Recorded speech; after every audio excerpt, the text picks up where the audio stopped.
Powered by the Montana Television Network. This is the 10 o'clock news on Q2, Montana's news leader. Good evening, everyone. Thanks for joining us this Friday. I'm Jeanelle Slade. And I'm Jay Cohn. A Texas teenager who killed 10 people and wounded 10 others this morning admits he did not shoot people he liked. Tonight, the 17-year-old student is being held without bond, charged with turning guns on his classmates during today's mass shooting near Houston. The alleged gunman also told authorities he meant to kill the ones he targeted. The governor says the teen shooter stopped short of killing himself. Courtney Zabowski reports from Santa Fe, Texas. Are you requesting consideration for a court-appointed attorney? Yes, sir. 17-year-old Demetrius Pogorchis appeared before a judge Friday night. The teen is charged with capital murder and other offenses in connection with the shooting massacre at Santa Fe High School. You have an active shooter, several people down. He's actually shooting. He's in the art room. We got shots fired right now, guys. Authorities say Pogorchis pulled a fire alarm just as first period started and opened fire with his father's shotgun and a pistol. Innocent kids getting killed. Nobody should have to go through that. No family should have to suffer that just because somebody wants to be selfish and go out and hurt other people. 10 people were killed. Among the dead, Pakistani exchange student Sabika Sheikh and substitute teacher Ann Perkins. 10 others were injured, including Rome Schubert, who survived a gunshot wound to the back of the head. I'm one of the lucky ones, and I'm glad that God spared me, but I just feel bad that they didn't make it. The suspect ultimately surrendered to police, but the terror at Santa Fe High School didn't end with the spray of bullets. There have been explosive devices found in the high school and surrounding areas adjacent to the high school. Student Paige Curry said she was scared, but not surprised. It's been happening everywhere. I've always kind of felt like eventually it was going to happen here too. The community came together for a vigil Friday evening. There are just 2 weeks of school left on the calendar. Courtney Zabowski, CBS News. Authorities are also questioning 2 people of interest. But so far, there have been no other arrests or charges in connection with today's shooting. More than 100 people are believed dead and 3 listed in critical condition after a Boeing 737 went down in Cuba. Cuba state media reports the nearly 40-year-old passenger plane crashed in a field shortly after takeoff from Havana. 3 women survived the impact.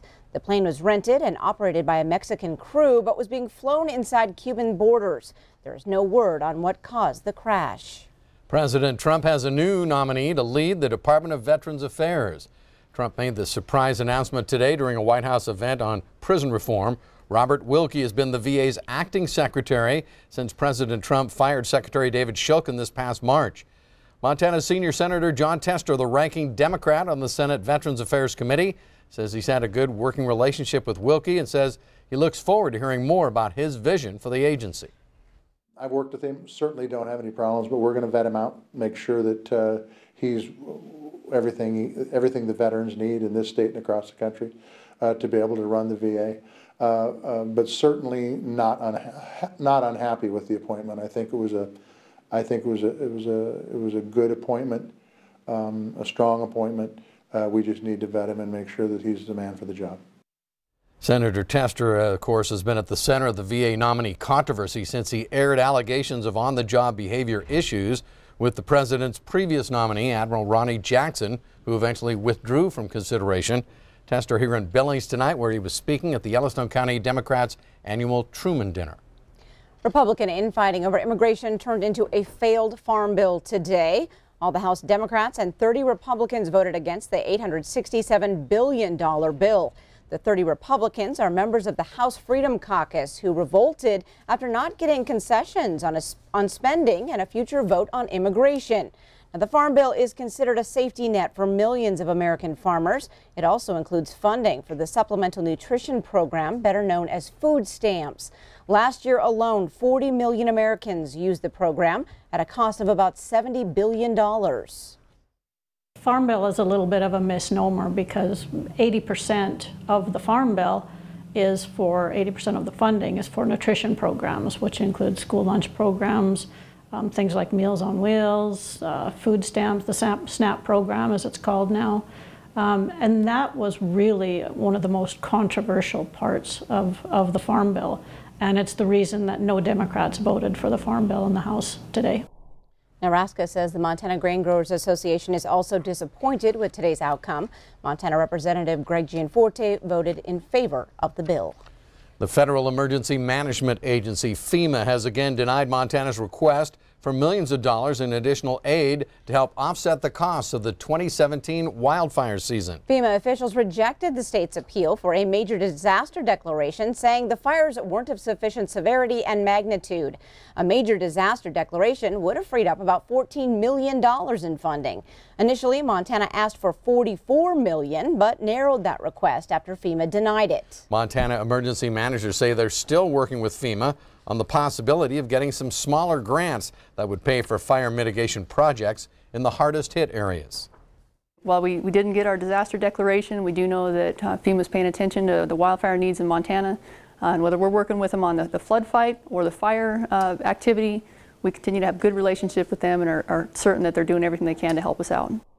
Now, state leaders say the new fire mitigation grants could total up to $3 million. And officials estimate the total cost of fighting those 2017 wildfires in Montana as much as $400 million. 38 years ago today, Mount St. Helens erupted, resulting in the most destructive volcanic event in U.S. history. If you recall, and we're around back then, it was a Sunday morning when Mount St. Helens blew its top, sending volcanic ash some 12 miles into the air. Now, it took only a few hours for that ash to reach Montana. In fact, by the next morning, several inches of ash blanketed the Big Sky State from Missoula to Billings. Zoe Ann Stoltz of the Montana Historical Society was traveling from Cascade, Washington to Libby, Montana with her husband and 2 young daughters. As young parents, we were so worried because everything got dark and then there was this bizarre ash falling everywhere. And we had no idea whether it was toxic, whether it was benign, but we had 2 babies in the car and we needed to get home where it was safe. Now, scientists say the largest possible explosive event from Kilauea, the volcano now active in Hawaii, would be just tiny when compared to the big eruption of Mount St. Helens 38 years ago today. On the weather front, while the rain wasn't the most welcome sight to wake up to this morning, Bob, at least it wasn't snow, right? Yeah, and a lot of free lawn watering out there today. That's a good news. But we started off today. We sent out our chief photographer, Paul Humphrey, and he got some of the pictures as you see here. A little minor street flooding. We had a lot of rain here in the Billings area. Take a look at that. Had a lot of puddles as well. People were getting wet. In fact, I was buying groceries myself and got soaked to the skin. It was just a good soaking type rain. Let me show you. We wound up with 1.07 inches of precipitation here in the Billings area out of that. Other places wound up like Molt and also 2.2 inches of rainfall. Park City had 1.35. 4 miles southwest of Billings had 1.35 inches of rain today. And of course, the airport had 1.07. A lot of rain. Going to probably see a couple of more sprinkles tonight and then some in the morning. And then after that, the weekend should shape up okay. We'll chat about it in a few more minutes. All right. Thanks, Bob. A passion for painting pits Billings and Laurel schools against each other in a yearly competition. And this year's War of the Walls winner goes to Billings Central High School.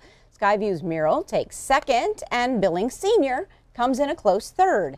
Now, the War of the Walls competition, sponsored by Master Lube, coincides with the high school's grad night, which offers a safe celebration for seniors. So tomorrow would be just a great day to get your vehicle serviced at any of the local Master Lube locations. The proceeds go toward those grad night celebrations. Coming up on tonight's 10 o'clock news, if you're finding yourself a little too up close and personal with nature, there are ways to make bears more bearable. Plus, what do 40 years of Metro memories add up to for the Billings Exchange Club? Lots and lots of beer, it turns out. And later in sports, a stellar tennis day for Billings seniors. Scott shows us how many state titles the Bronx bring home. You're watching MTN News with Jay Cohn and Jeanelle Slade. Storm Tracker weather with Bob McGuire. And sports with Scott Green. This is the 10 o'clock news on Q2, Montana's news leader.